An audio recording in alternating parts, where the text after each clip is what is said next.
வாழ்க வளமுடன். ஓம் நமச்சிவாய. அனைத்து தமிழ் உள்ளங்களுக்கும் வணக்கம். நாம் இந்த பதிவில் மார்கழி மாதத்திற்கான 12 ராசிகளின் பலன்களையும் அதற்கான பரிகாரங்கள் என்னென்ன என்பதையும் இந்த பதிவில் விரிவாக காண்போம். எல்லோர் வாழ்விலும் வளமும் நலமும் செல்வ செழிப்பும் பெற எல்லாம் வல்ல இறைவனை வேண்டுகிறேன். ஓம் நமசிவாய.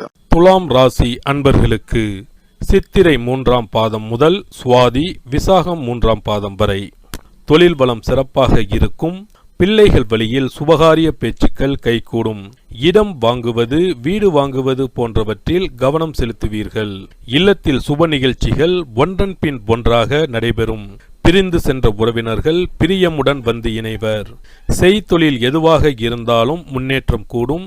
பிள்ளைகள் உங்கள் குணமறிந்து நடந்து கொள்வர். அவர்களின் கல்வி முன்னேற்றமும் கடல் தாண்டி செல்லும் வாய்ப்பும் சிறப்பாக அமையும். உத்தியோகத்தில் உள்ளவர்களுக்கு உயர் பதவி உண்டு. இனிமை தரும் விதத்தில் இடமாற்றம் அமையும். பாராட்டும் புகழும் கூடும். மனதிற்கினிய சம்பவங்கள் இல்லத்தில் நடைபெறும்.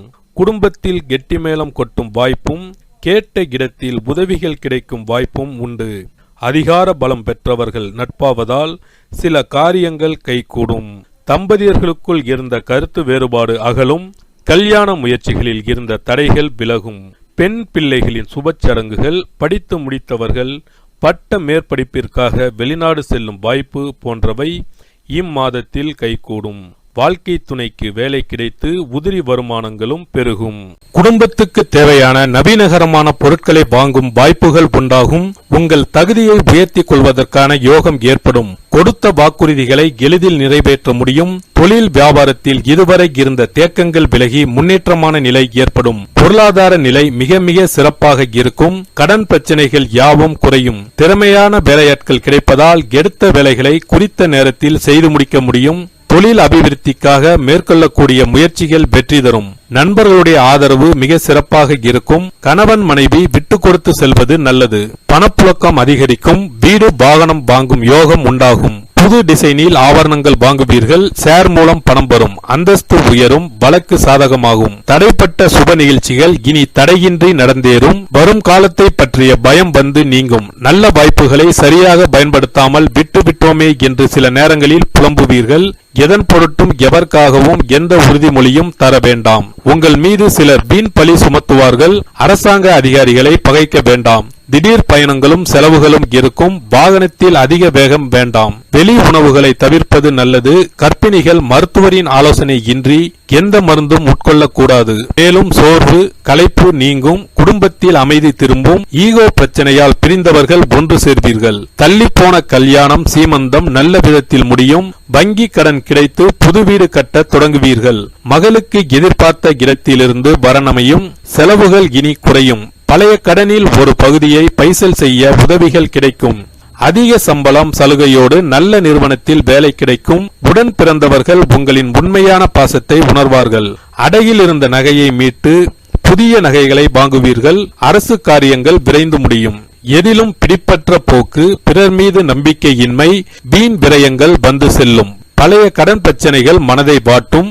எதிலும் ஒருவித பயம், படப்படப்பு, ஒற்றை தலைவலி, செரிமான கோளாறு வந்து செல்லும். கணவன் மனைவிக்குள் சிறு சிறு பிரச்சனைகளை பெரிதுபடுத்த வேண்டாம். திடீர் யோகம் பணவரவு உண்டாகும். பொது விழாக்கள் சுப நிகழ்ச்சிகளை முன்னின்று நடத்துவீர்கள். புதிய சொத்து வாங்கி பத்திரப்பதிவு செய்வீர்கள். வட்டி கடன் அடைபடும். அரசாங்கத்தால் ஆதாயம் உண்டு. உங்களால் பயனடைந்தவர்கள் இப்பொழுது உங்களுக்கு உதவ முன்வருவார்கள்.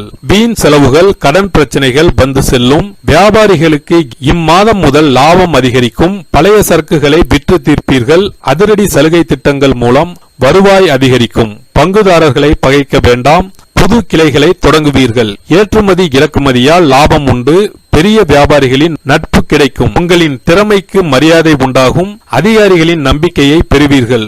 உங்களை நம்பி சில ரகசிய பொறுப்புகளை ஒப்படைப்பார்கள். இடமாற்றம் எதிர்பார்த்தபடி அமையும். மொத்தத்தில் இந்த மாதம் மன நிம்மதியையும் வசதி வாய்ப்புகளையும் பெற்றுத் தருவதாக அமையும். பரிகாரம்: வெள்ளி மற்றும் ஞாயிற்றுக்கிழமைகளில் அம்பாளுக்கு சர்க்கரை பொங்கல் சமர்ப்பித்து வழிபடுங்கள். இயன்றால் ஒரு முறை திருப்பதி சென்று வாருங்கள். குழப்பங்கள் நீங்கி வாழ்வில் திருப்பங்கள் உண்டாகும். சனீஸ்வர பகவானால் ஏற்படும் பாதிப்புகளை குறைக்க சிறப்பு பரிகாரத்தை இப்பதிவில் காண்போம். சனிக்கிழமை சனி பகவானுக்கு பிடித்த நாள் என்பதால் அன்று மாற்றுத்திறனாளிகளுக்கு உதவி செய்வது சனி பகவானை திருப்தி செய்யும். வசதி இருப்போர் அவர்களுக்கு உதவும் வண்ணம் ஊன்றுகோல், வண்டிகள் போன்றவற்றை வாங்கித் தரலாம். சனி பகவானின் வாகனம் காகத்துக்கு தினமும் அல்லது சனிக்கிழமைகளில் உணவு படைப்பவர்களுக்கு முன்னோரின் ஆசிகளுடன் சனி பகவானின் ஆசிகளையும் பெற்றுத்தரும் என்பது உறுதி. தானத்தில் சிறந்தது அன்னதானம். ஒருவர் பசியாறும் போது அவரது வயிறு குளிர்ந்து நமக்கு அவரது வாழ்த்துக்கள் கிடைக்கும். தானம் செய்யும் போது சனி பகவானின் மனமும் குளிர்ந்து நல்ல பலன்களை தருவார். சனி பகவானுக்கு கருப்பு நிறம் மிகவும் பிடிக்கும் என்பதால் எள்ளு பொடி அல்லது எள்ளு கலந்த சாதத்தை வைத்து வழிபடலாம். சனி பகவான் சில நேரங்களில் அவமானமான கஷ்டங்களை நமக்கு ஏற்படுத்துவார். அதை தடுக்க கருப்பு கலந்த வஸ்திர தானத்தை ஏழை எளியோருக்கு சனீஸ்வரர் குடிக்கொண்டுள்ள தலங்களில் செய்யலாம். காரணம், ஒருவருக்கு வஸ்திரம் தருவது என்பது அவருடைய மானத்தை காக்கும் செயல் என்பதால் இந்த வஸ்திர தானத்தால் சனி பகவானின் கருணை பார்வை நம்மீது விழும் என்பது ஐதீகம். இந்த வீடியோ உங்களுக்கு பிடிச்சிருந்தா லைக் பண்ணுங்க, ஷேர் பண்ணுங்க அண்ட் சப்ஸ்கிரைப் பண்ணுங்க. பக்கத்துல இருக்க பெல் ஐகானை கிளிக் பண்ணுங்க. நன்றி, வணக்கம், வாழ்க வளமுடன்.